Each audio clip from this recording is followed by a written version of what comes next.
Buenas tardes a todos. Gracias que nos acompañen de nuevo. Continuamos con nuestro eje académico, continuamos con nuestra mesa número 2, titulada Catástrofe, la obra teatral de Samuel Beckett y sus vínculos con la pandemia. Estamos verdaderamente contentos, honrados y muy entusiasmados también de encontrarnos con ustedes, con nuestro público también, y además con invitados de lujo, de primer orden, artistas, personas que respetamos, que queremos, que admiramos y que sin lugar a dudas me parece que su visión, no solo del teatro, sino del pensamiento, de la obra beckettiana, pues me parece que puede ser muy enriquecedora para toda esta panoplia de posibilidades que estamos lanzando sobre la mesa. Entonces, nos da mucho gusto que nos acompañen Sandra, José Alberto y Noé. Muchísimas gracias por estar con nosotros. Entonces, si me lo permiten, voy a leer las presentaciones de cada uno de ellos. Sandra Félix estudia la carrera de actuación en The Arts Educational Schools en Londres, Inglaterra. Dirección escénica con el maestro Ludwig Margules y pedagogía teatral con el maestro Luis de Tavira en el Núcleo de Estudios Teatrales de la Ciudad de México. Ha dirigido más de 40 obras con las cuales ha ganado diversos premios, como Premio Mejor Teatro de Grupo APT, Premio Mejor Dirección ACPT, Premio Mejor Dirección ACMT, Premio Mejor Actriz en Monólogo otorgado a Estela Enríquez por Los Días Felices de Samuel Beckett, bajo la dirección de la maestra. De igual modo, ha dirigido montajes para la Compañía Nacional de Teatro. Desde 1998 fundó el Taller de Teatro de la Biblioteca de México. También ha sido maestra de actuación y dirección escénica en diferentes instituciones como Centro Cultural Helénico, Academia de San Carlos, Casa del Teatro, CUT, ENAT y Casa Azul. Ha dado talleres, asesorías y conferencias en distintos lugares de la República Mexicana. Actualmente es beneficiaria del Sistema Nacional de Creadores de Arte del FONCA. Muchas gracias, maestra Sandra Félix. Tenemos a Noé Morales Muñoz. Noé se mueve entre el teatro, la escritura, la docencia y el trabajo comunitario a partir de expresiones artísticas. Ha estrenado más de 40 piezas en diversas ciudades del país y del extranjero, en que ha colaborado como dramaturgo, dramaturgista, director, coordinador general y traductor. Ha realizado residencias en Londres, Nueva York, San Diego, Buenos Aires, Bogotá y Shanghái. Ha sido becario de la Fundación para las Letras Mexicanas, de los programas Jóvenes Creadores y Residencias Artísticas en el Extranjero del FONCA, de The Anglo-Mexican Foundation y la Royal Court Theatre London, del Fondo Iberescena, del Goethe Institute Colombia y de la Shanghai Writers Association. En 2015 obtuvo el Premio Nacional de Dramaturgia Altair Tejeda de Tamés y en 2007 el Premio Nacional de Ensayo Teatral de Limba y Paso de Gallo. Ha impartido numerosos laboratorios y talleres de formación en distintas ciudades de México. Es becario del Sistema Nacional de Creadores de Arte del FONCA, especialidad dramaturgia. Noé, muchísimas gracias por acompañarnos también. José Alberto Gallardo. Es un gusto, muchísimas gracias. Gracias, muchas gracias. José Alberto. Dramaturgo, director de escena, actor, docente, gestor cultural, miembro del Sistema Nacional de Creadores de Arte 2021-2023, Premio Internacional de Dramaturgia Sor Juana Inés de la Cruz 2013, mención honorífica en el Premio Nacional de Dramaturgia Manuel Herrera 2007 y 2018, becario del FONCA en el programa Jóvenes Creadores 2011-12, estudió literatura dramática y teatro en la UNAM con especialidad en dirección escénica. Desde 2002 a la fecha ha dirigido 31 puestas en escena, de las cuales yo he sido parte en algunas, por cierto, orgullosamente. 19 de su autoría y otras 12 de distintos autores, así como ha escrito 40 dramaturgias tanto para teatro como para danza, de las cuales han sido estrenadas 28, 9 de ellas por otros directores y coreógrafos. Sus obras, tanto dramatúrgicas como puestas en escena, se han presentado en Alemania, Argentina, Argelia, Colombia, España, Ecuador, Francia, Italia, Polonia, República Dominicana, Senegal y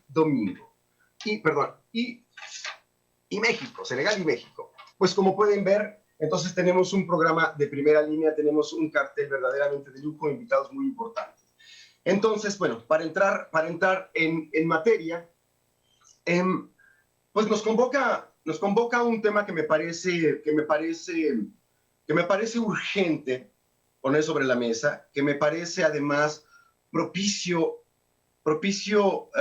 con base en el autor, el pensamiento, la vida incluso de un autor finalmente interesado en crear, en rehacer lazos de humanidad a partir de diversas aproximaciones, de su exposición cruda y salvaje, de su exposición luminosa también. Creo que es una obra que nos habla de todo el poder creativo y destructivo del ser humano finalmente. Y particularmente la obra teatral de Samuel Beckett, porque como todos sabemos, finalmente Beckett tiene muchas líneas de salida.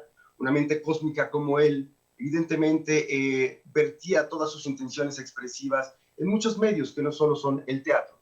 En esta ocasión nos vamos a ceñir a la obra teatral de Samuel Beckett, que si bien, bueno, tiene todo un devenir en el cual vemos ciertas transformaciones desde no desde su primera obra, sino la que sería su primera obra, Human Wishes, hasta la última. Vemos un devenir en el cual gradualmente hay transformaciones, pero finalmente estaremos de acuerdo que subyacen ciertos elementos que justamente encuentran resonancia con un contexto en el cual actualmente nos inscribimos.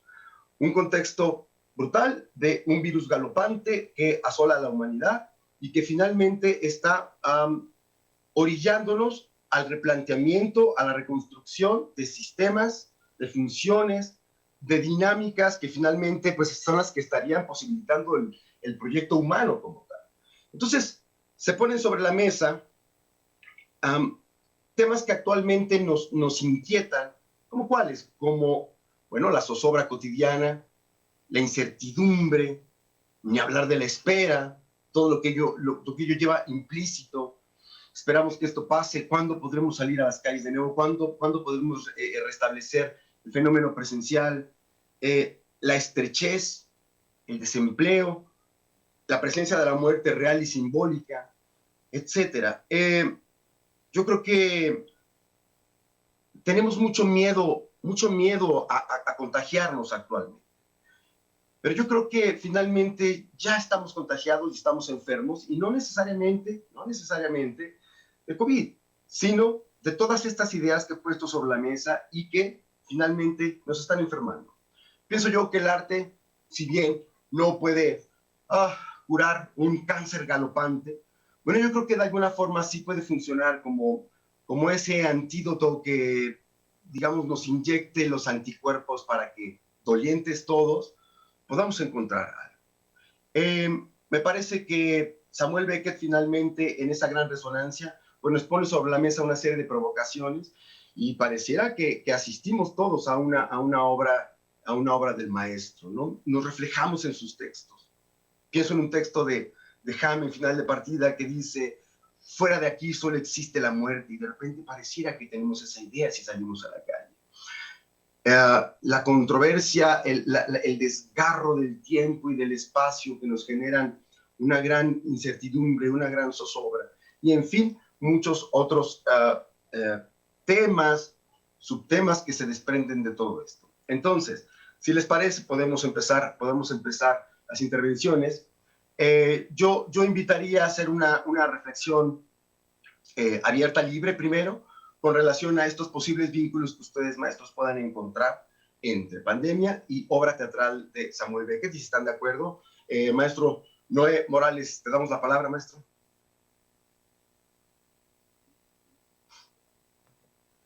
Muchísimas gracias, Arif. Es un honor estar aquí, muy agradecido con la invitación. También es un placer coincidir en este espacio con Sandra y Pepe, que son colegas cuya obra aprecio y respeto muchísimo. Y sinceramente creo que la sombra de Beckett en este momento tan peculiar de la humanidad se hace más larga y su aliento resuena de una manera muy particular. Para ser honesto, muy, muy franco, yo no me había puesto a pensar realmente en la probable relación entre el corpus de la obra de Beckett y el día de hoy, hasta que no recibí esta amable invitación para participar en este encuentro. Y preparando un poco lo que iba yo a exponer hoy, lo que quería compartir, me di cuenta, y por supuesto, que hay como un vínculo y una resonancia que creo que podemos hallar de alguna manera entre aquella obra, entre aquel pensamiento, entre aquel discurso que se generó hace ya varias décadas y nuestro momento actual, ¿no? Particularmente debo también confesar que me pasó algo muy curioso, porque cuando recibí ya la invitación, la información para participar de esta mesa y vi que el título era Catástrofe, no pensé en la obra de Beckett. Digo, ya por acá Arif nos aclaró antes de entrar al aire que cada una de las mesas está nombrada como una obra de Beckett, como una especie de guiño, y yo más bien como que me clavé un poco en la palabra, pues, ¿no? Y recordé que hace algunos años, haciendo una obra de teatro, a través de una colaboradora, que es una mujer muy brillante, yo no diría solamente del teatro mexicano, sino del teatro en habla hispana, que es Shaddai Larios. Ella estaba colaborando con nosotros en una obra que estábamos haciendo, y en algún punto ella estamos hablando de eso, de un tema fuerte, en fin, y ella nos aclaró al equipo creativo de esa pieza que solemos confundir muy frecuentemente los términos desastre y catástrofe, ¿no? Ella nos aclaró que el desastre, bueno, es un evento puntual, histórico, natural, artificial, ¿no? Humano o no, y el desastre es ese estado que se instala después, perdón, la catástrofe es ese estado que se instala después de que el desastre sucede, ¿no? Y yo recordé mucho eso porque cuando recibí esta invitación y cuando vi el nombre de la mesa, y me pareció que había ahí como un sentido que le encontré a esa conexión entre Beckett y lo que estamos pasando, ¿no? Ciertamente aquí se vuelve muy curioso porque creo que en otro tipo de eventos históricos, guerras, conflagraciones, es más o menos ubicable, o es más o menos, no sencillo, pero al menos es más claro ubicar cuál es el desastre y cuál es la catástrofe. Y aquí es como algo distinto, sobre todo con este virus tan peculiar cuyas mutaciones genéticas, cuyo comportamiento realmente no entendemos hasta la fecha, o al menos yo, y creo que mucha gente. Y entonces esa sensación de que no terminamos de empezar, ¿no? Por así decirlo, todo lo que creo que muchos hemos vivido, la sensación, como decía Sarif, de que esto no tiene como una temporalidad muy definida, la incertidumbre en varios planos, ¿no? Creo que definitivamente me hacen pensar en la obra beckettiana como, eso, como un correlato eh, en temporalidades distintas, ¿no? Pero que habla un poco, de alguna forma, de este tipo de categorías de la existencia, el desastre y la catástrofe, ¿no? Es evidente que, y espero no decir muchos lugares comunes, pero es evidente que no se puede entender a Beckett sin las guerras mundiales. Recordemos también que Beckett participó incluso en la resistencia francesa.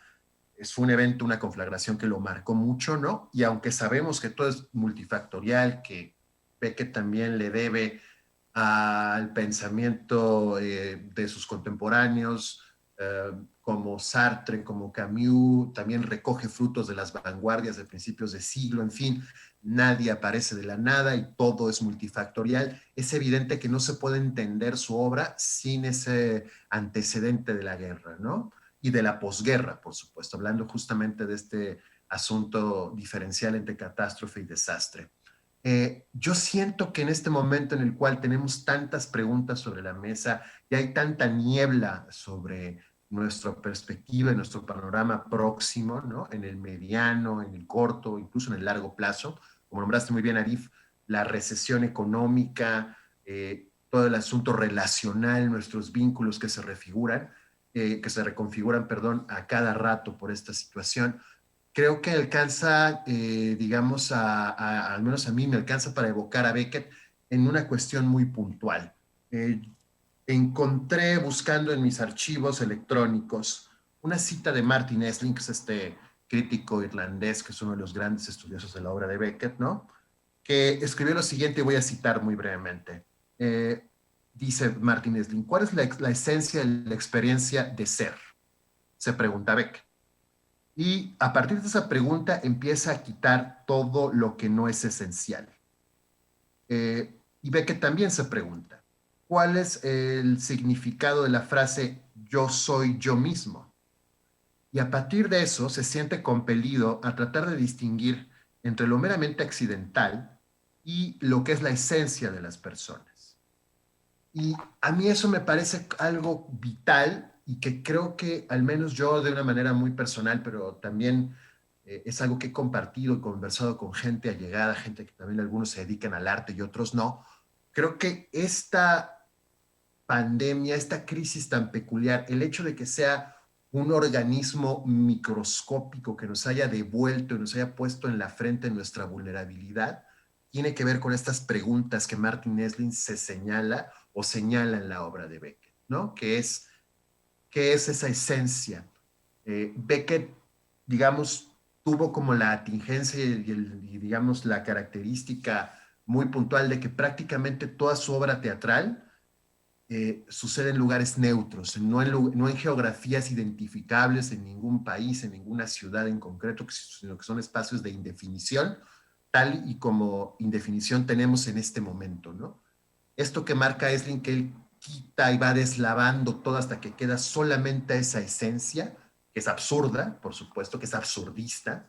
Creo que es algo que me ha sucedido a mí, que creo que he compartido, insisto, con otras personas en este proceso de pandemia. Volver a pensar en lo esencial en todos sentidos, ¿no? Como decía Sarif, y ahí también coincido, ya veníamos enfermos, probablemente, o más bien seguramente no de COVID, pero ya veníamos enfermos de capitalismo, de modernidad, de colonialismo, de patriarcado, venimos enfermos de un montón de cosas y el virus nos ha puesto sobre la mesa, insisto, eh, toda esa serie de males modernos, por así decirlo, que nos aquejan y que nos hacen de repente evitar la vida sin tanto bienestar.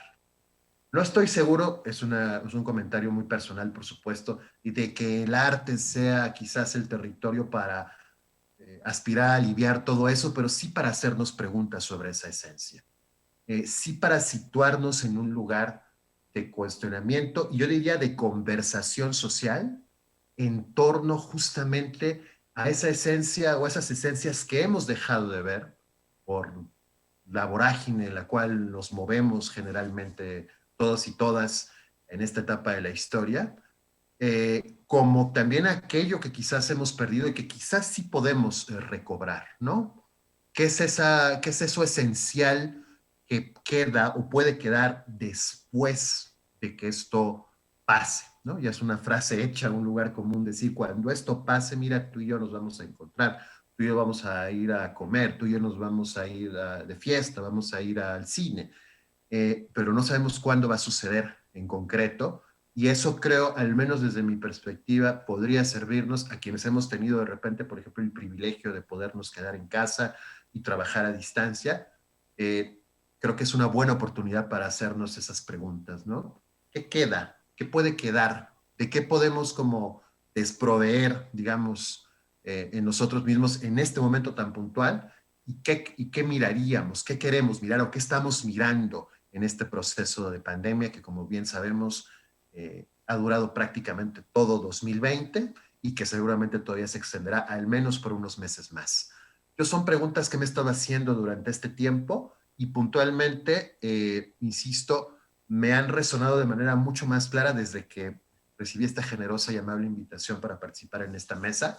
He logrado vincularlo de manera como, desde mi perspectiva, mucho más clara con ese hálito y ese aliento beckettiano. Creo que, insisto, mucho de lo que podríamos descubrir o descubriremos en esta pandemia será absurdo de nosotros mismos.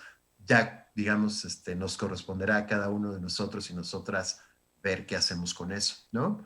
Creo que la mirada de Beckett, ese absurdo ontológico, fenomenológico que él tan brillantemente enunció y generó, pues también es una clave probable incluso a nivel tonal, pues, ¿no? Ciertamente esto ha sido terrible, no vamos a descubrir nada nuevo si hablamos de todo lo que se ha perdido, pero también existe, digamos, esa posibilidad de la ironía, del sarcasmo, del sardonismo profundo para, pues eso, objetivar y visibilizar esa esencia de la cual habla Esli en relación a Beckett y que, insisto, creo que sin duda alguna yo puedo vincular con este momento histórico. Me gustaría dejar esta primera participación hasta aquí y bueno, pendiente de lo que Sandra y Pepe puedan compartir. Muchísimas gracias. De acuerdo, pues muchísimas gracias, Noé. Pues sí, has puesto sobre la mesa una serie de ideas que me parecen sumamente valiosas, que iremos profundizando en breve y que la verdad es que pienso que son ideas para tirar largo y tendido, y me parece que habrá ocasión también y profundizaremos en algún momento. Muy bien, pues muchas gracias. Sandra, Félix, no sé si quisieras compartirnos algunas reflexiones generales Claro, también de este libro. claro que sí. Muchas gracias primero por la invitación. Arif, me encanta que hagas este 02 Beckett. Lo vi el año pasado y estoy muy entusiasmada por acercar a los jóvenes a Beckett y a su poesía y a su mundo interior.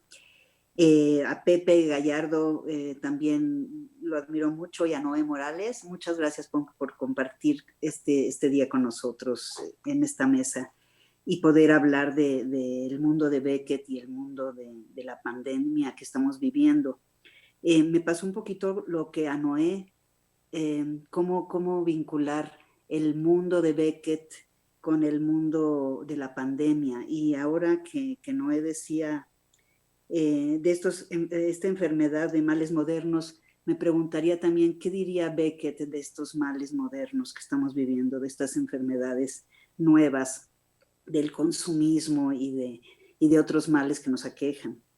Yo me quedé pensando en que el mundo de Beckett, que es tan particular, que él hizo a través de un mundo, es un mundo interior, para mí es un mundo interior, y que profundiza en la existencia humana y que crea metáforas y explora lenguajes para ahondar en el ser humano a profundidad.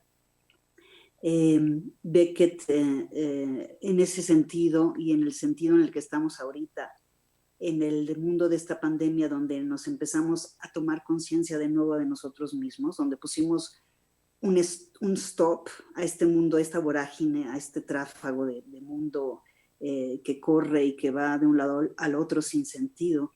De repente, esta pandemia nos hace poner un freno en nuestras vidas, tomar conciencia, saber que la muerte puede estar muy cerca, tomar conciencia y percepción de nosotros mismos.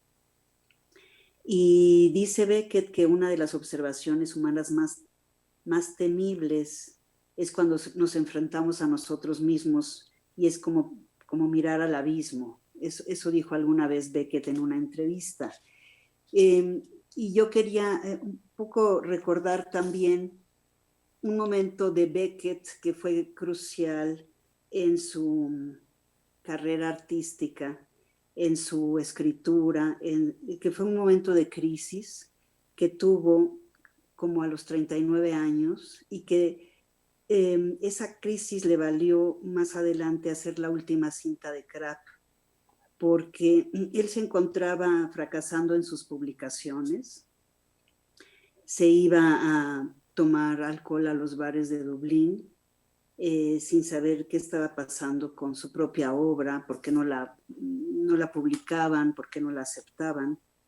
Y llegó al final de un muelle donde se confrontó consigo mismo, y eso hizo que cambiara el rumbo de su escritura y lo confrontó con su propia fragilidad.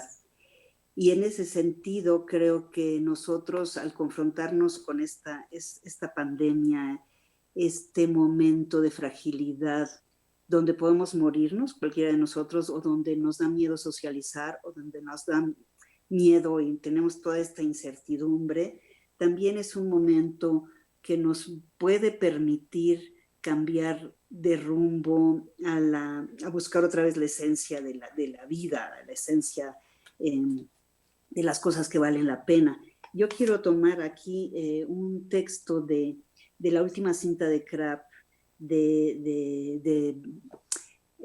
que Beckett, obviamente, las cintas del personaje Crap es como una especie de diario, nada más que lo hacen en estas grabaciones. Es un hombre ya viejo que está recordando su vida cuando tenía justamente 39 años, es uno de sus recuerdos. Otra parte es el amor que dejó. Pero en este texto creo que va un poco ligado a lo que estamos viviendo ahorita. Dice: dice Krapp a través de Beckett, escuchando una de sus cintas, un momento de una grabación, dice: espiritualmente, un año de lo más negro y pobre, hasta aquella memorable noche de marzo en el extremo del muelle, bajo el ventarrón, jamás lo olvidaré, en que todo se me aclaró. Al fin, la revelación. Me imagino que esto es sobre todo lo que debo grabar esta noche, pensando en el día en que mi labor está concluida y ya no quede sitio en mi memoria, ni frío ni cálido, para el milagro que vacila, para el fuego que la abrazó. Lo que entonces vi de repente fue que la creencia que había guiado toda mi vida, es decir, entonces hay una acotación donde Krapp desconecta el aparato con impaciencia, hace avanzar la cinta, conecta de nuevo, grandes rocas de granito y la espuma que brillaba a la luz del faro y el anemómetro que daba vueltas como un hélice. Veía claro, en fin, que la oscuridad que yo siempre había rechazado encarnizadamente era en realidad mi mejor, y Krapp desconecta el aparato con impaciencia, hace avanzar la cinta, conecta de nuevo, indestructible asociación hasta mi disolución de tempestad y noche en la luz del entendimiento y el fuego. Entonces, hablando de este año de lo más negro y de la espiritualidad y esta búsqueda otra vez del mundo de Beckett, donde lo que nos hace es como recordar o replantearnos, como decía Noé, la esencia del ser, de los valores, ¿no? En la pandemia obviamente todos volvemos hacia nuestro interior, hacia volvernos a plantear qué estamos haciendo aquí, por qué vivimos, para qué vivimos, quiénes somos, nuestras relaciones más importantes, familiares, de nuestra propia existencia, de nuestra trascendencia. Beckett se plantea mucho la existencia en sí misma. Y sus metáforas son, como decía Noé, no hay una geografía específica y a la vez son muy poderosas, ¿no? Son lugares como en Esperando a Godot, que es un lugar, es un campo con un árbol y dos vagabundos. O en Los días felices es una mujer enterrada de tierra hasta la cintura, con una bolsa al lado, un marido en la parte de atrás, pasando un día de su vida y más adelante en el segundo acto enterrada hasta acá, hasta el cuello. Y son imágenes muy poderosas sobre la existencia y cómo nos vamos a ir hundiendo todos y cómo vamos a ir muriendo. Y a la vez hay una parte muy bella de que, bueno, todos sabemos que vamos solo estamos pasando por aquí y nacemos y vamos a morir. Y en ese sentido también yo quería aprovechar para leer un fragmento de Esperando a Godot, que bueno, es lo que me viene también a la mente en la combinación de regresar a Beckett o volver a Beckett y la importancia que tiene en nuestras vidas, ¿no? Y detenernos un poco a replantearnos la existencia humana. Hay una parte donde recordamos, ¿no? A Vladimir y Estragón en el primer acto. Ellos tienen una gran relación de amistad, esperan a Godot, que nunca llega, pero llegan en cambio Pozzo y Loki, que son el otro punto de la humanidad, ¿no? Uno son estos amigos, Vladimir Estragón, vagabundos, y en el otro estamos viendo otra parte esencial del ser humano, ¿no? El esclavo y el amo, Pozzo y Loki, ¿no? Pozzo, que es el amo y que lleva de una cuerda a Loki, que le va cargando todos sus alimentos y su silla, y están todos en este como páramo con solo un árbol, en esta imagen visual tan poderosa. Pasa el segundo acto porque en las obras de Beckett pasa mucho el tiempo. El tiempo es el tiempo, la vejez, el deterioro humano que a todos nos va a tocar, que todos vamos a pasar, si seguimos vivos, desde luego. En el segundo acto, cuando está Pozzo ya ciego y Loki mudo, Vladimir y Estragón le preguntan ¿cuándo le pasó todo eso? ¿Cuándo enmudeció Loki? ¿Cuándo se quedó usted ciego? Y siempre hay esto que también es una síntesis de la vida, ¿no? Pozzo le pregunta, Vladimir le dice, ¿desde cuándo está mudo Loki? Mudo Loki, ¿no? Dice, Loki, que cante, sí, que piense o que recite, pero sí es mudo. Vladimir dice, ¿mudo? Pozzo, absolutamente, ni siquiera puede gemir. Vladimir, ¿mudo? ¿Desde cuándo? Pozzo, de repente. ¿No ha terminado de envenenarme con sus historias sobre el tiempo? Insensato. ¿Cuándo? Un día, no le basta, un día como otro cualquiera se volvió mudo, un día me volví ciego, un día nos volveremos sordos, un día nacimos, un día moriremos. El mismo día, el mismo instante, ¿no le basta? Dan a luz a horcadillas sobre una tumba. El día brilla por un instante y después de nuevo la noche. En marcha. Pues es otra vez este tiempo que, bueno, estamos, por un lado, esta paradoja del tiempo en Beckett, ¿no? Que por un lado puede pasar lentamente y largamente, como en Los días felices, o como con Vladimir y Estragón, o sea, con Winnie y con su esposo Willy, que están pasando el tiempo del día y que se hace largo, y también ella lo único que espera es que sea un día feliz, pero se va a ir hundiendo en la tierra. Entonces,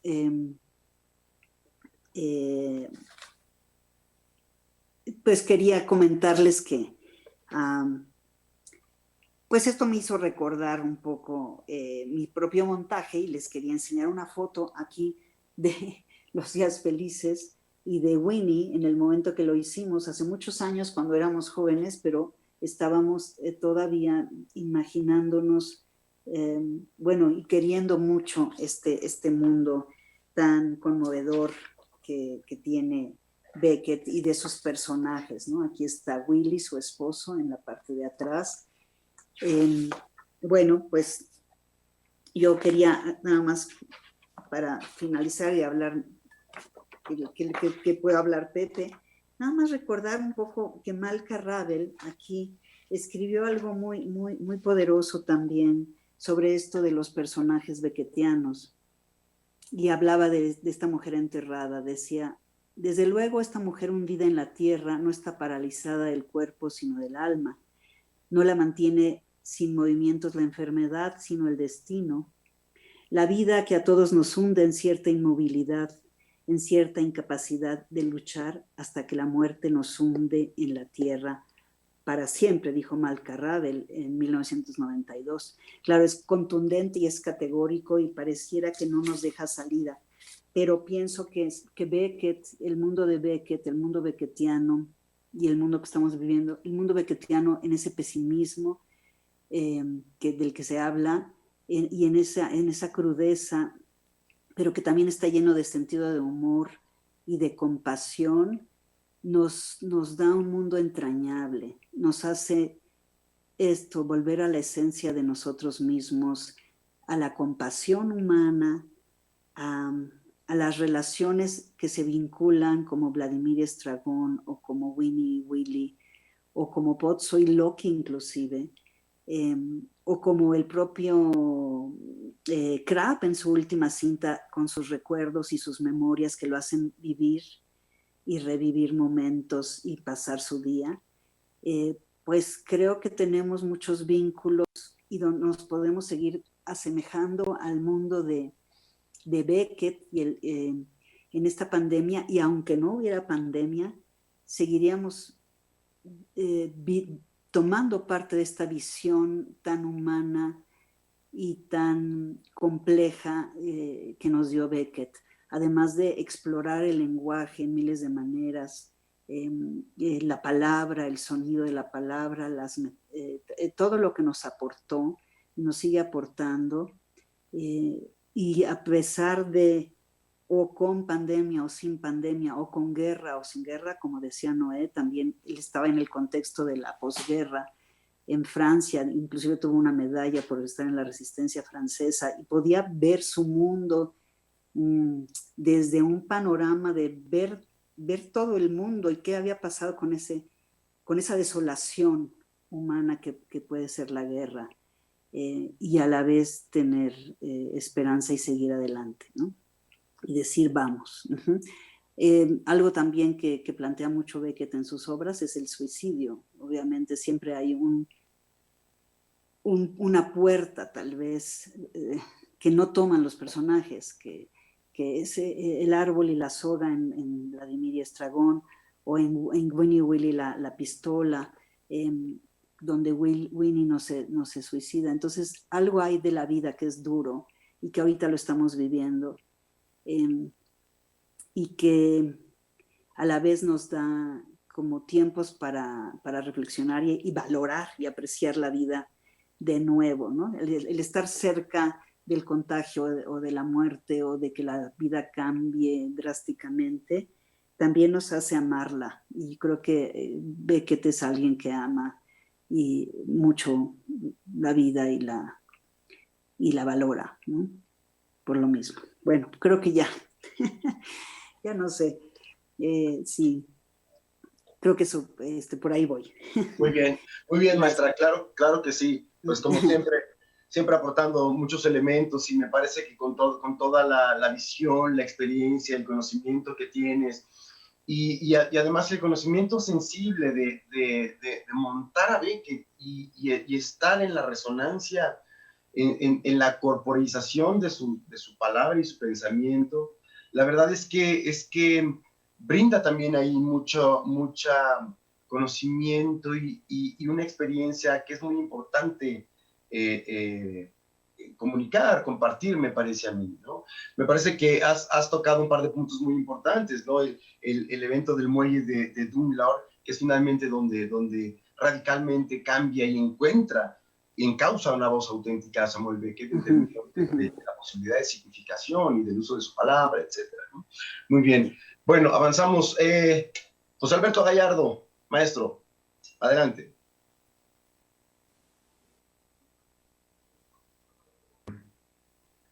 Sí. Primero quiero agradecerles mucho, agradecerte a ti, Arif. La verdad es que me ha emocionado mucho estar aquí con Noé, con la maestra Sandra, y en torno a la obra, pues, de un autor que a mí me agarró muy desprevenido cuando la primera vez que lo leí, porque pues yo no sabía nada, pues bueno, obviamente ni de teatro, ni de Beckett, mucho menos, y cayeron a mis manos los textos para nada, y pues los leí, y después leí algunas obras, y pues de ahí quedé un poco pues enganchado, pero a la vez muy perturbado. Y bueno, me gustaría a mí comenzar con algo que traía yo en mente, justo por la provocación ahora de Noé acerca de la catástrofe, que, bueno, esto que nos mencionaba, de qué es lo que queda después, ¿no? Normalmente quedan, pues creo que las narraciones, y yo recuerdo el inicio de la pandemia, como pues muchos filósofos, escritores, periodistas, incluso nosotros nos lanzamos a escribir y a decir y a tratar de narrar qué era lo que estaba ocurriendo, algunos a aventurar qué es lo que iba a ocurrir, otros más incluso a tratar de significar lo que estaba sucediendo y a vaticinar cuál sería el significado de esto en un futuro. Y de repente todas nuestras voces empezaron a callar. Conforme iban pasando los meses, conforme el pico de la pandemia no se alcanzaba, o conforme el virus iba volviéndose cada vez más pues indescifrable para la ciencia, pero a la vez inenarrable para la experiencia humana, como si no hubiera referencias. Al principio se hablaba de la peste, algunos querían equipararlo con la guerra, ¿no? Y entonces recuerdo y lo conecto directamente, pues a lo mejor de forma un poco obvia por el título de la mesa, pero con la obra Catástrofe, sin duda, ¿no? Porque lo que tenemos ahí en Catástrofe, y además en alto contraste con muchas de las demás obras de Beckett, es que le ha sido completamente arrancada la palabra, bueno, en este caso, al que ocupa el escenario o al que ocupa el escenario del escenario. Y me da la sensación, incluso recuerdo que tú la actuaste, ¿no, Arif?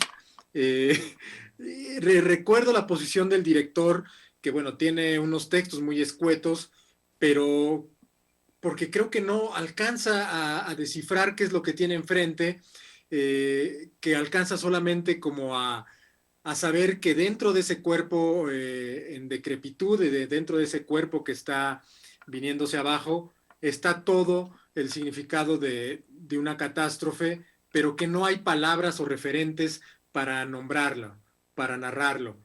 Y entonces pienso que estamos en un momento en el que empiezan a escasear tanto los referentes como las palabras para componer una narración en torno a lo que estamos viviendo, y somos como ese cuerpo, un poco ese cuerpo decrépito que está siendo iluminado de forma parcial, como en la obra de Catástrofe. Y luego pienso otra cosa, también un poco lo que decía Noé, ¿no? ¿Qué es lo esencial? Porque este tiempo nos ha devuelto con mucha fuerza a preguntarnos acerca de lo esencial. Muchas de nuestras actividades, yo recuerdo el primer momento de cuarentena, ese era el eslogan, ¿no? Solamente estarán abiertas las actividades esenciales, como si todo lo demás no fuera esencial para lo humano, ¿no? Entiendo que eran esenciales para lo económico quizá, pero ¿qué sería lo esencial? Y de entre lo esencial, pues yo rescato porque creo que nos está inundando de una enorme tristeza la expulsión del cuerpo, de la experiencia del cuerpo. Y pienso que en la obra de Beckett, ahí sí, en muchas de sus obras, en las que ha nombrado ahora la maestra, sin duda, Los Días Felices, donde hay un matrimonio, pero un matrimonio que, bueno, quizá Willy podría escalar un poco el montón de tierra, pero francamente Winnie ya no tiene la posibilidad de tocarlo, ni siquiera quiere tocarlo, ¿no? Y cómo hay una pulsión sexual en prácticamente toda la obra de Beckett, menciones al deseo sexual, al deseo carnal, y sin embargo una imposibilidad, ya sea por decrepitud, ya sea por ausencia, ya sea por la autocensura, y donde donde me palpita de forma muy cruenta, pues es desde luego en la última cinta de Krapp, cuando habla del amor, cuando encuentra las cintas que relatan su encuentro amoroso, y cómo ese hombre en el presente frente a las cintas solo puede tocar las cintas pero no al cuerpo, y cómo hoy en día pues justamente lo que no podemos tocar son los cuerpos, y lo que no podemos ver son las caras. Y esto me llevaría a la última reflexión que quisiera decir ahorita, que tiene que ver con el respeto, por decirlo de un modo, el respeto a lo humano. Yo creo que Beckett, yo tengo muy presente una frase de cuando leí una biografía de Beckett, que decía el biógrafo que Beckett y Joyce que compartían largas conversaciones compuestas de largos silencios emitidos del uno al otro. Decía Joyce, generalmente triste por sí mismo, y Beckett, generalmente triste por el mundo. Y yo pienso que sí, que Beckett tenía un enorme amor a la humanidad, y que sus obras, aunque puedan ser muy cruentas, y aunque nos presenten la miseria humana, creo que es también por un gesto amoroso, y que este gesto de respeto al ser humano presenta un gran cuestionamiento justamente frente a Loki en Esperando a Godot. ¿qué es lo que nos permite maltratar a otro ser humano? ¿Por qué, si en un principio Vladimir y Estragón están curiosos frente a Loki e incluso sienten aversión hacia Pozzo de por qué lo trata así, hay como un impulso de quererlo hasta defender, pero en cuanto Loki suelta la patada, entonces se le van encima y entonces es absolutamente sencillo denigrarlo, pero creo que eso ocurre porque de entrada Loki ya trae una cuerda, una soga en el cuello y ya trae pues a un tipo atrás conduciéndolo. Y eso me hace pensar ahora, toda proporción guardada desde luego, en el cubrebocas. Pienso que así como la soga le resta completa humanidad a Loki y entonces su forma humana ha perdido casi su esencia por la manera en la que está con sus maletas y su soga.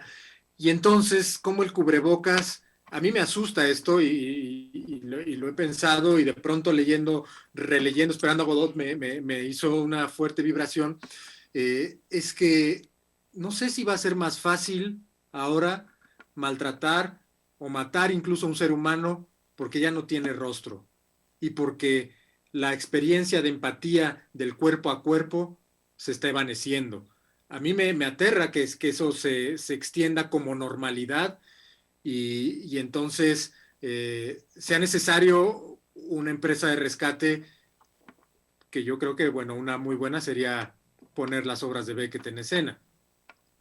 Y nada más. Muy bien, muchas gracias, Alberto. Aquí yo quisiera invitar a nuestro público a que nos lance preguntas si es que en las ideas que se han puesto sobre la mesa les genera algún razonamiento, alguna inquietud, alguna duda, curiosidad. Entonces, este es el momento, siéntanse libres de escribirnos todas las preguntas. Diría yo, muchas gracias, Alberto, gracias, Noé y Sandra. Pienso que ponen sobre la mesa cosas muy interesantes. Me parece que finalmente todo este tema de la escasez que propones, Alberto, ese tema del vestigio finalmente, me parece capital porque en efecto estamos ante un autor muy interesado y muy atormentado también por el mundo de la significación, por el fenómeno de la significación. Y me parece que ahí versa sobre eso que yo llamaría la impugnación, ¿no? La impugnación de la palabra, la impugnación del cuerpo, la impugnación del cronotopo, la impugnación. En una entrevista con Fernando de Ita, dijo Beckett que él en tal caso lo que había logrado era demostrar que no había nada más real que la nada, ¿no? Y me parece que, bueno, de alguna forma también encuentra aquí una suerte de correspondencia con esto. Y esa impugnación que tú de alguna manera lanzas sobre la discusión, siempre está además impelida por una fuerza heterónoma angustiante también, que no sabemos quién la dicta, de dónde viene, y que nos llena evidentemente de una angustia por a ver a qué hora se nos cae el Zoom, a ver a qué hora nos van a correr del trabajo, a ver a qué hora nos van a, etcétera, ¿no? Entonces siempre supeditados a ese mandato, que son un poco estos lazos. Alguna vez yo leía un ensayo, hace muchos años, cuando hacíamos Esperando a Godot justamente, de los lazos en Samuel Beckett, ¿no? Ropes o cuerdas en Samuel Beckett, ¿no? Todos los lazos visibles e invisibles que operan ahí. Entonces ahí me parece que valdría la pena detenernos un momentito, porque finalmente el teatro, arte de la presencia, finalmente, es justamente ahí donde encuentra su desteatralización y su paralelismo también con esta realidad, ¿no? A mí, por ejemplo, no sé ustedes, pero me llena de inquietud, angustia, coraje a veces, impotencia, hablarle al vacío de una cámara. Ver el rostro finalmente, pues por eso finalmente rostridad mundo, dice Deleuze, ¿no? Es tan importante. Y aquí me parece que ante ese fenómeno en el cual ya no operamos bajo esa lógica por el otro, porque ni siquiera sabemos si el otro está ahí. Entonces me parece que en ese grado de disolución nos hundimos más finalmente en la incertidumbre.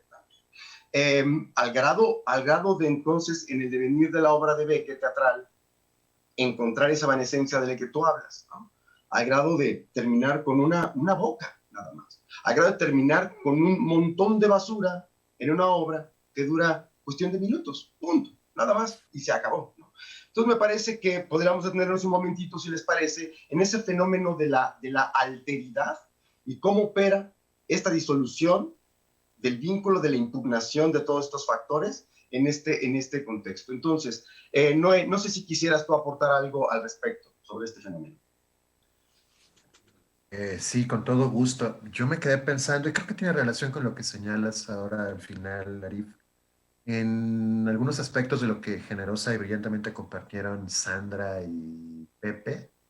Particularmente hay dos términos, conceptos que Sandra utilizó que a mí me resuenan mucho y que también creo que son palabras que se han, perdón por la palabra, no encuentro otra, bastardeado un poco, ¿no? Se han como entre estigmatizado y también reducido su significado, que es, ella mencionó el término espiritualidad y lo entrañable, ¿no? Y yo creo que ciertamente esta jornada, este periodo, yo sí lo he visto, seguramente también desde mis privilegios, pero sí lo contemplo como una jornada realmente espiritual, ¿no?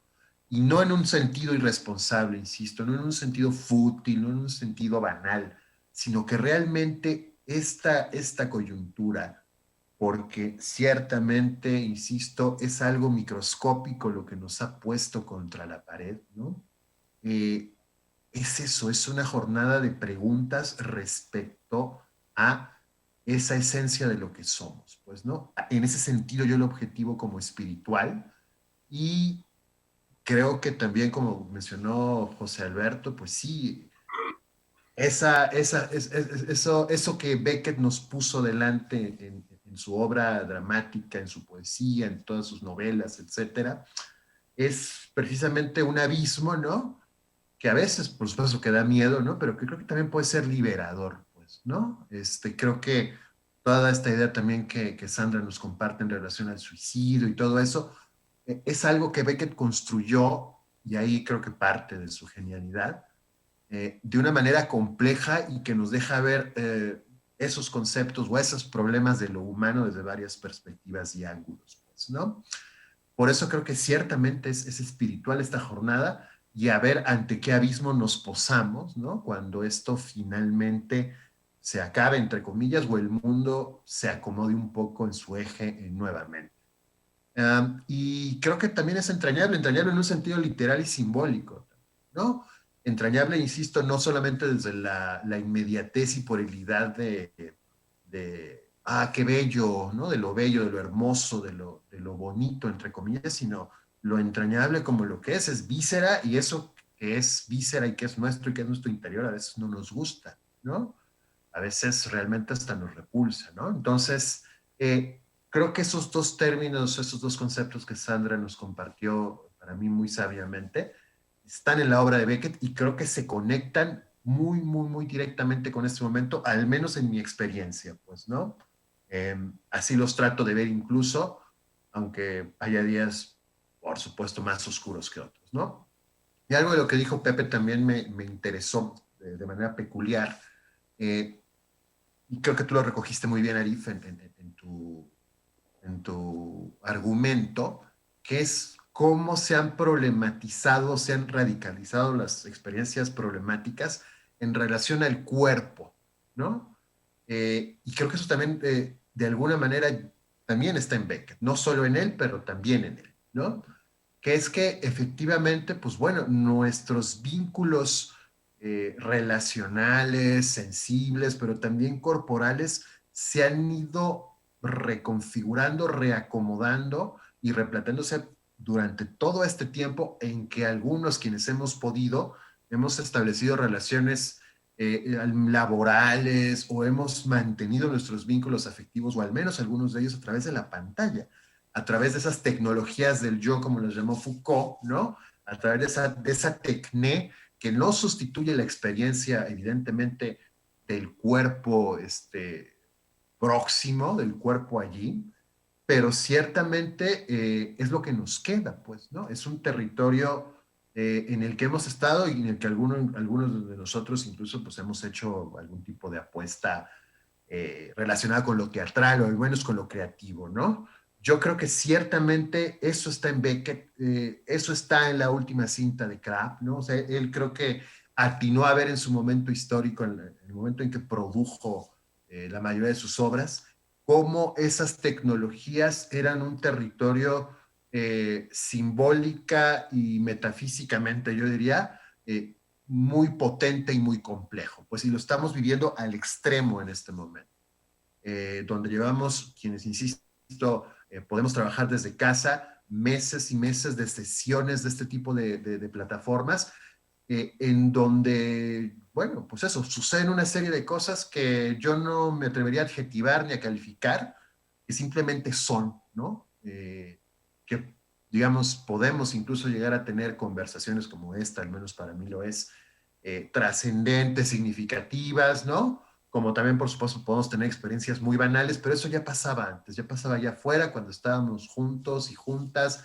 cuando convivíamos, había banalidad, había violencia, como dice Pepper, ¿no?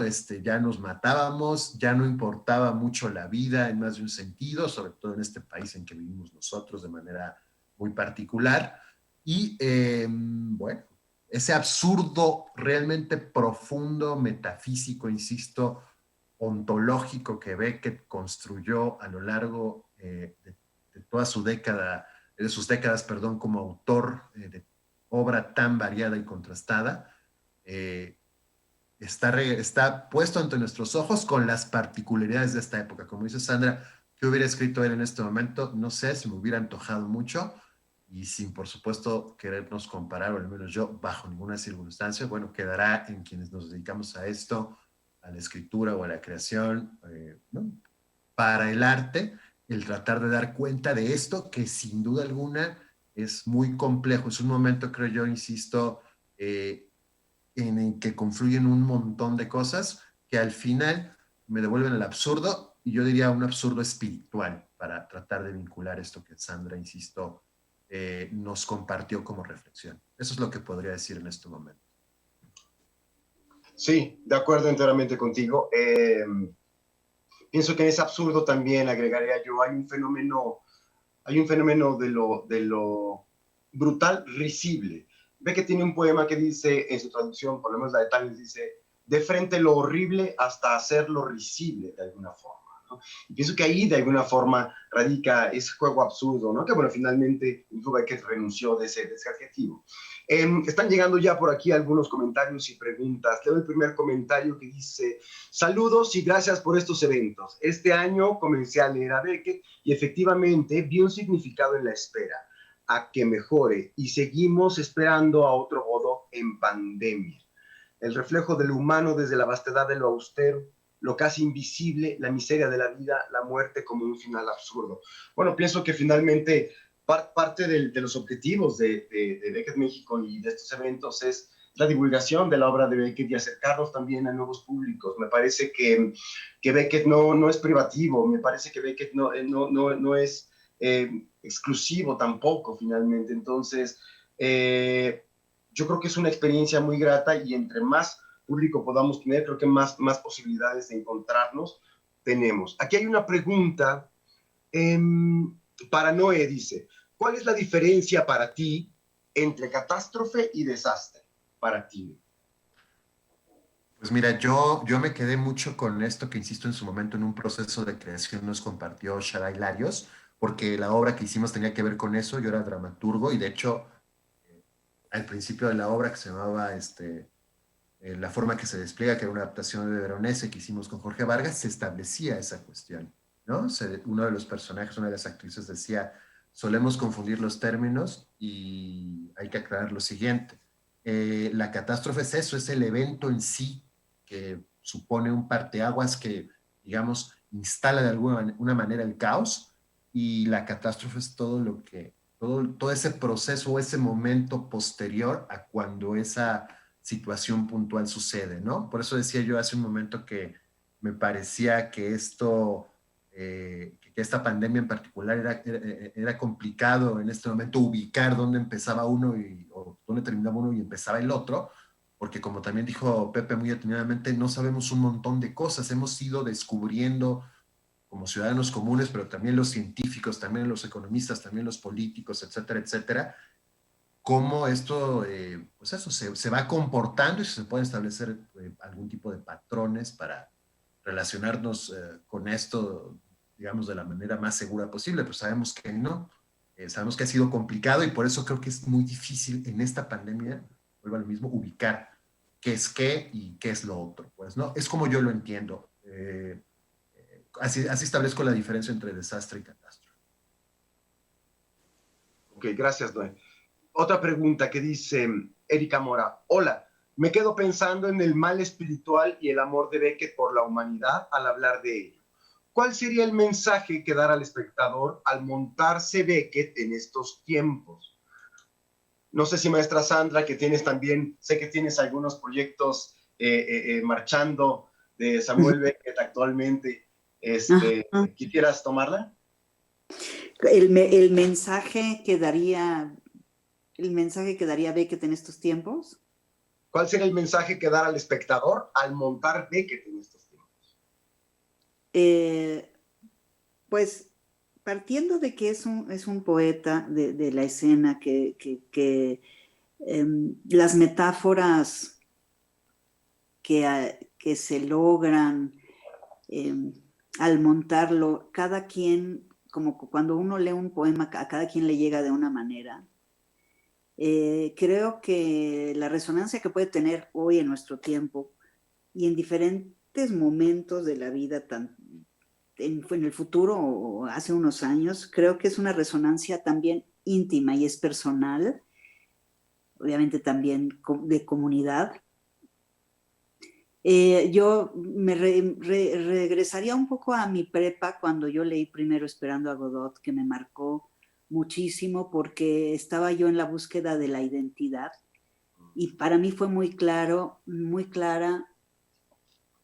esta búsqueda de la existencia y de la identidad en la vida, en este sinsentido y a la vez un sentido de vivir.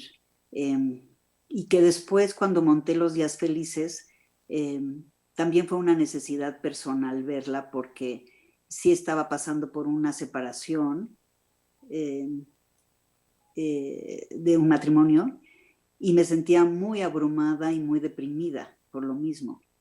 Y entonces esta ironía de que hoy va a ser un día feliz y sentirse como desolada, repercutía en mi propia vida. Y creo que Beckett hoy, o en pandemia o sin pandemia, o en 20 años o cuando sea, es siempre esa poesía que nos reconforta porque es muy profunda y nos habla de la profundidad de nosotros, nos reconforta, nos confronta, nos vemos ahí retratados.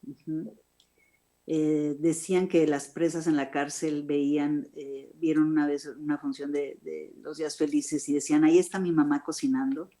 Y los presos de San Quentin, cuando Beckett dirigió Esperando a Godot, se sentían también muy confrontados con qué estaban esperando ahí en la cárcel. Entonces creo que a todos nos resuena. Beckett es para siempre, es universal, es poderoso. Y por supuesto que en estos tiempos nos va a causar muchas cosas, porque yo creo que en cada evento nos va a causar. Yo por lo pronto tengo el pendiente hacer Esperando a Godot, porque creo que ahora desde los 18 años que la leí y tenía como siempre las ganas de montarla y hasta ahora me voy a atrever casi a los 60 años, yo puedo decir que ya entiendo, como ahora Beckett, que murió a los 83, entiendo todo el paso del tiempo del que hablaba Beckett y cómo nos vamos, cómo vamos envejeciendo, cómo se van atrofiando el cuerpo, atrofiando los sentidos cercanos ya más a la otra parte que es el paso a dejar la vida.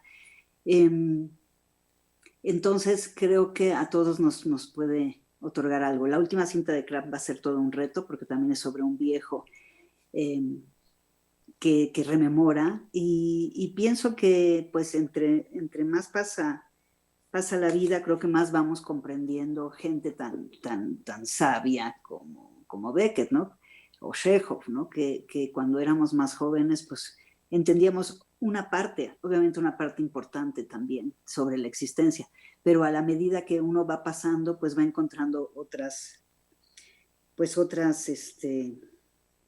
reflejos, ¿no? Esto de atrofiarse el cuerpo, como decía Pepe Gallardo, ¿no? Que ahorita en la pandemia es brutal, ¿no? Lo que está hablando de cómo el cuerpo está como dividido a la mitad porque nada más estamos en el Zoom y estos personajes como de fin de partida, ¿no? Que están en un basurero, que son dos viejos, un hombre y una mujer, que es esta reminiscencia de cómo abandonamos a los viejos, a nuestros abuelos o cómo los descuidamos, por ejemplo, o la gente inválida. Entonces, sí, yo creo que es alguien que tiene mucha resonancia humana y que siempre pues, siempre vamos a reflejarnos en algo en Beckett. Sí. Muchas gracias. Gracias, maestra. Pregunta, dice, al considerarse a Beckett como pesimista, ¿se podría decir entonces que su cariño y anhelo hacia el mundo se muestra a través de sus obras que actualmente nos resuenan? ¿Quisiera alguien tomar esta? Adelante, José Alberto. Bueno, yo pienso que sí, que ese amor a la humanidad de Beckett pues está desde luego en su obra y así es como nos llega a nosotros, pero habría que considerar también lo que entendemos por amor y lo que quizá Beckett podría entender como este aprecio por la humanidad a través de algo que recuerdo de que Harold Pinter dijo una vez sobre Beckett, sobre la obra de Beckett. Lo voy a decir seguramente mal porque no recuerdo cómo lo dijo exactamente, pero decía algo así como que es un autor que me restriega la nariz contra la mierda y me la vuelve a restregar, pero porque es un autor que no me miente, que es un autor que no me da esperanza, es un autor que no espera venderme nada y todo eso lo hace con belleza. Y yo creo que la obra de Beckett, pues efectivamente es de una belleza tremenda, como decía la maestra Sandra, es pura poesía, no solo las palabras, sino las imágenes que evoca, las imágenes que propone, los personajes que configura, es pura poesía. Aun cuando esté representando o retratando zonas miserables de lo humano. Y justamente porque creo que su amor a la humanidad es un amor que no miente, pues por lo menos con una idea de esperanza que muchas veces suele ir pegada a la idea del amor, de que el amor es perdurable, ¿no? O que el amor puede ser el combustible para sortear cualquier obstáculo. Y Beckett creo que en ese sentido no lo hace, sino que nos presenta su obra de forma cruda y esa crudeza es su forma más amorosa, siempre compuesta a través de la poesía. Gracias, Pepe. Siguiente pregunta dice, ¿cómo consideran ustedes que se replantearán los vínculos del teatro-cuerpo una vez que podamos ver la catástrofe como un acontecimiento pasado, entre paréntesis, o más allá del tiempo presente, se cierra, desde la claridad? ¿Cómo se replantearán los vínculos del teatro-cuerpo una vez que podamos ver la catástrofe como un acontecimiento pasado desde la claridad? La tiran, la abren, entonces a lo mejor cada quien pudiera dar una aproximación.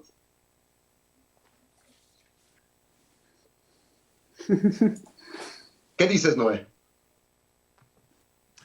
Es algo muy interesante y que creo que es una pregunta que, digamos, al menos en mi experiencia, ha surgido varias veces en distintos foros, en distintos encuentros durante estos meses, ¿no?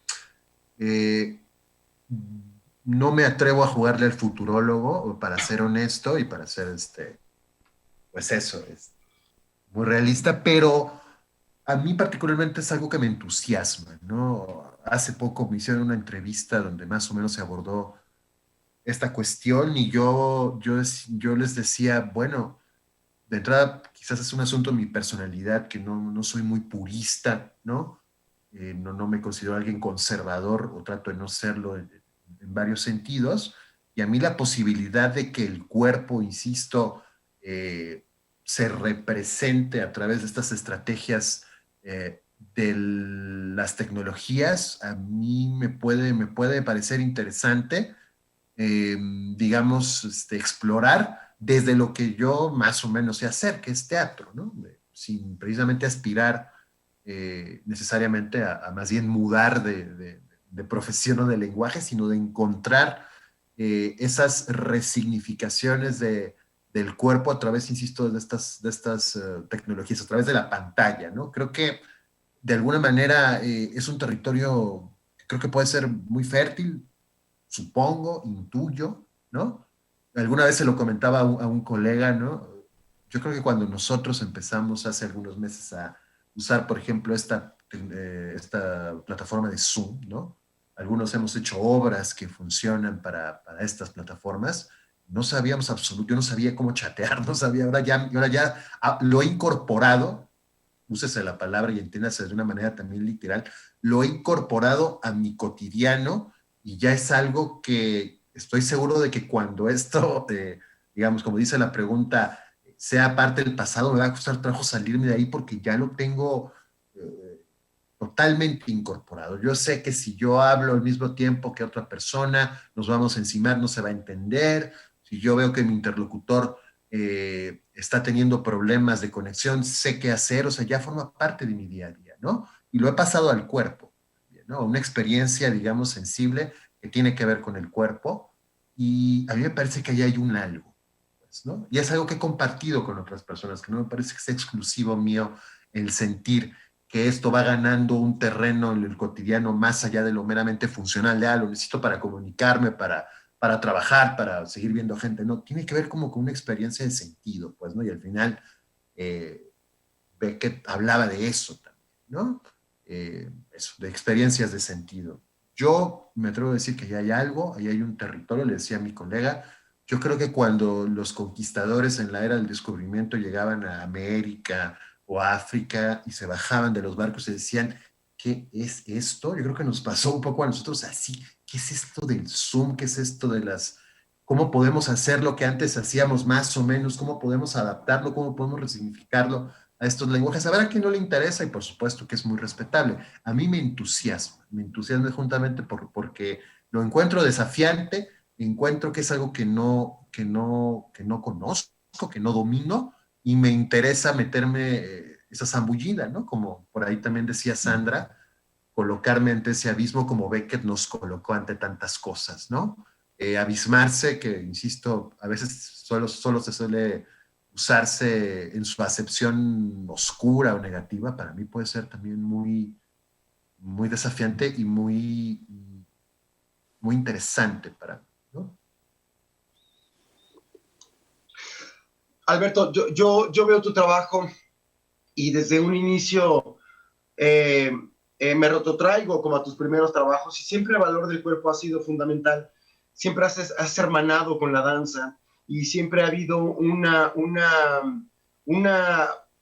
reposicionamiento del performer que tú propones desde el cuerpo siempre. ¿Cómo contestarías tú esta pregunta? ¿Cómo lo pensarías tú, este replanteamiento del vínculo teatro-cuerpo visto más adelante en pasado? Perdón, pues sí, yo también un poco como Noé no quisiera jugarle al adivino, pero sí, yo sí pienso que va a ser necesario, o por lo menos para mí, está ya siendo necesario intensificar la cuestión física en escena, incluso en un espacio, si se le puede llamar espacio como este. Es decir,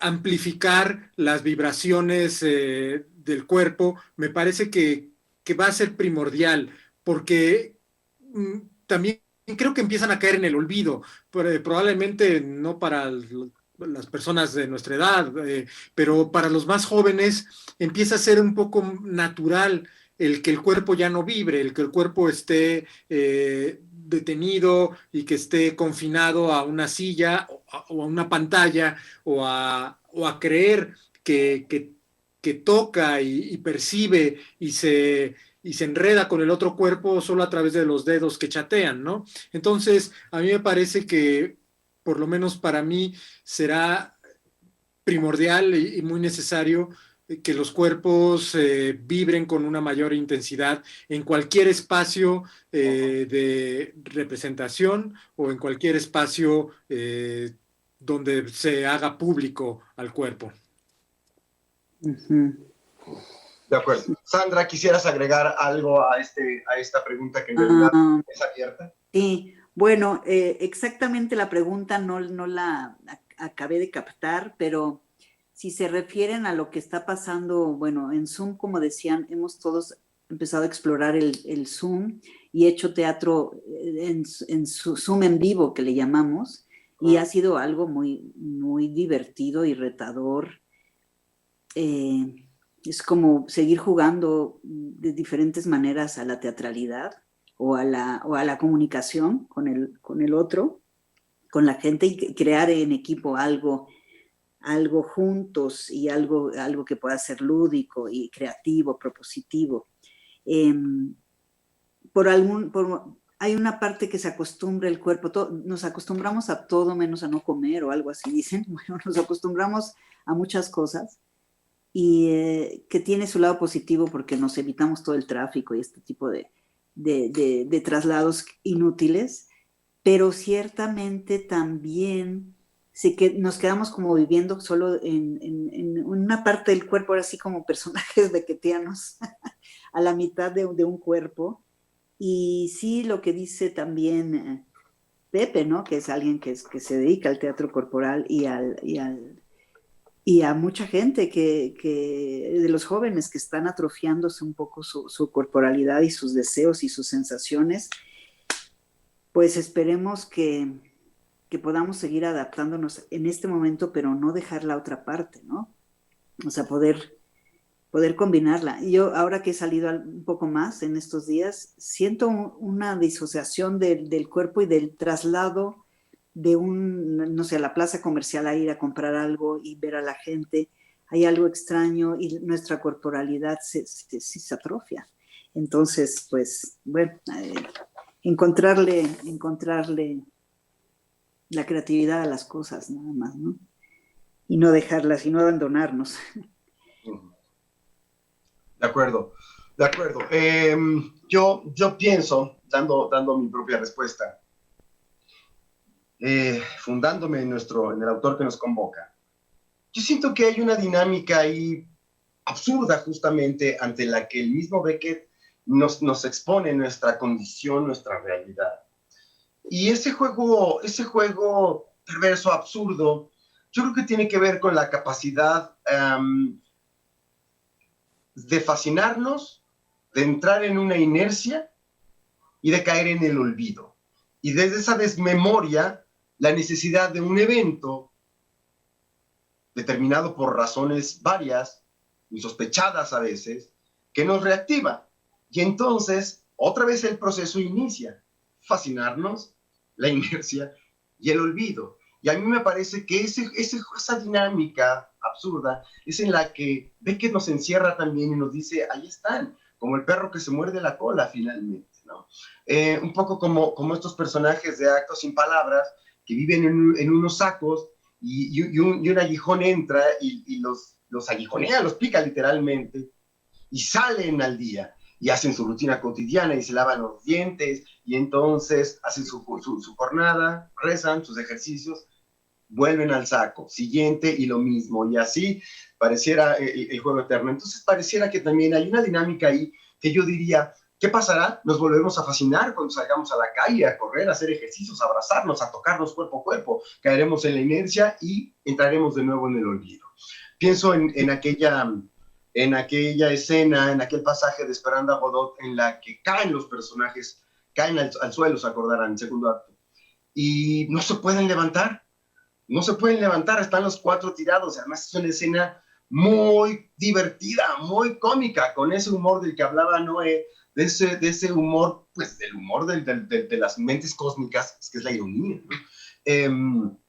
Y no se pueden levantar, porque además no les funciona el cuerpo, a Vladimir no le funcionan las piernas, etcétera. ¿Y qué pasa? Y de repente se levantan. ¿Por qué? Porque sí. Y se dieron cuenta que siempre pudieron en realidad levantarse. Y lo hacen. Me parece que esa es justamente la dinámica, ¿no? La dinámica perversa. Entonces, bueno, nos estamos acercando a nuestro final, a nuestro cierre de la mesa. Entonces, yo quisiera proponerles una intervención última para hacer una conclusión, un breve recuento de esta mesa y cómo quisieran cerrarla. Noé, ¿quisieras comenzar?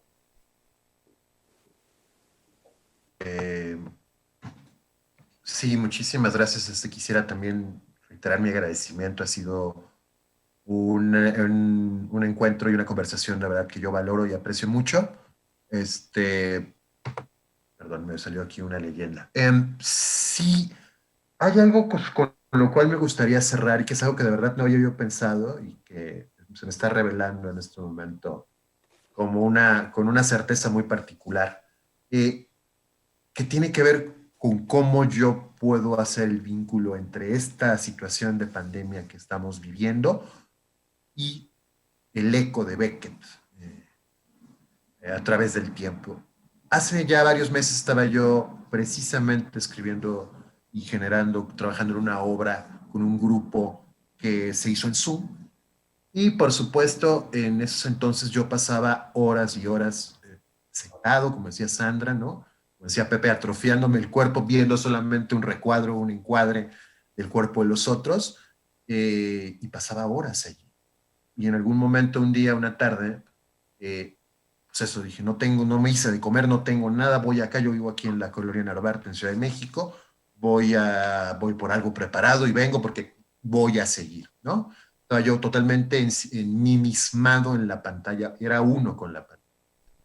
Voy, compro algo, me lo traigo y cuando giro, cuando en el restaurante me dan mi paquete y me dicen muchas gracias, giro y me encuentro de frente con un hombre que creo que debía tener más o menos mi edad, unos 40 y tantos años. El tipo traía los pantalones abajo, los arrastraba a la altura de los tobillos, venía inhalando solvente, pero traía cubrebocas. Y me dijo, ¿todo bien, doctor? Se rió y se fue. Y yo dije, wow, o sea, este es un momento de verdad epifánico, más allá de la anécdota y más allá del azar del encuentro. Yo de hecho metí eso en la obra porque hablábamos un poco de, pues eso, de la pandemia como tema, del encierro, etcétera, ¿no? Y ahora que lo pienso y ahora que converso con ustedes y que les agradezco, insisto, esta oportunidad, entiendo que ese momento como de revelación, digamos, sintetiza como esto que Beckett ya nos anunció que es, como decía también Pepe en la respuesta a la pregunta que nos hicieron por allí en el canal de YouTube, no hay nada más amoroso que poner a la humanidad ante el abismo de su propio absurdo, ¿no? Eso fue para mí ese encuentro con ese hombre que me dijo eso, que se comportó de esa manera y que estaba, digamos, prácticamente caracterizado como se los cuento, pues, o sea, suena hasta inverosímil, pero para mí, ahora, el día de hoy, 2 de diciembre, después de no sé ya cuántos meses de encierro y de no sé cuántas horas en el Zoom, para mí ese momento, podría decir, es totalmente absurdista, totalmente espiritual, sin dejar de lado lo feo de la situación, lo oscuro de la adicción, la pobreza, el capitalismo gore, ¿no? Pero también fue un momento bello, epifánico, y para mí todo eso, más muchas otras cosas, lo encuentro en Beckett y así me resuena el día de hoy. Así que les agradezco a todos que en esta conversación haya yo descubierto que aquel encuentro en realidad también fue un reencuentro con esas resonancias beckettianas. Y con eso cerraría y muchísimas gracias nuevamente por esta oportunidad. Muchas gracias, Noé. Maestra Sandra, ¿quisieras dar una breve conclusión también? Tienes tu micrófono cerrado, maestra. Perdón. Sí, muchas gracias. Gracias por invitarme a este encuentro con Noé, con Pepe, contigo. Es muy luminoso. Yo quiero hablar del humor, lo que decías, del gran humor de Beckett y el gran humor el sentido del humor corrosivo, inteligente que puede, y tierno que puede tener Beckett, y reírnos de las situaciones siempre nos da un alivio y a la vez pues nos humaniza y nos reconforta, ¿no? El humor y la risa. Y esto que acaba de contar Noé, pues es muy gracioso. Ahorita yo me acordé de una anécdota en Inglaterra que yo dije, estaba viviendo una escena beckettiana muy divertida. Estaba en una lavandería, hacía frío, lavando mi ropa en la lavandería pública, y entró, y estaba un señor muy gordo, un vagabundo gordo, sentado así, y entró hábilmente alguien como Arif, así delgadito, alto, un vagabundo así, muy dinámico, y le dijo, ¿qué te pasa? Tú estás ahí muy sentado, muy a gusto, ¿verdad? Y yo aquí juntando el dinero, ¿te gusta beber, verdad? ¿Te gusta beber? Y el otro, no. Y me evocó, me dio mucha risa y me dio mucha ternura, y me evocó este gran amor que tiene Didi y Gogo, y este lazo de hermandad, ¿no? Y de amistad que tienen uno con el otro y se cuidan.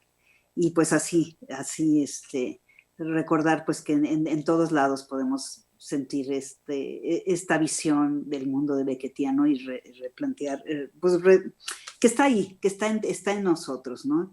El sentido del humor y la compasión humana, el también hablar de los cuerpos atrofiados, los cuerpos vivos, la vida en sí. Entonces creo que pues rememorar a Beckett y seguir viviéndolo y que esté con nosotros y nos siga haciendo ver este mundo de tantas maneras y con tanta complejidad.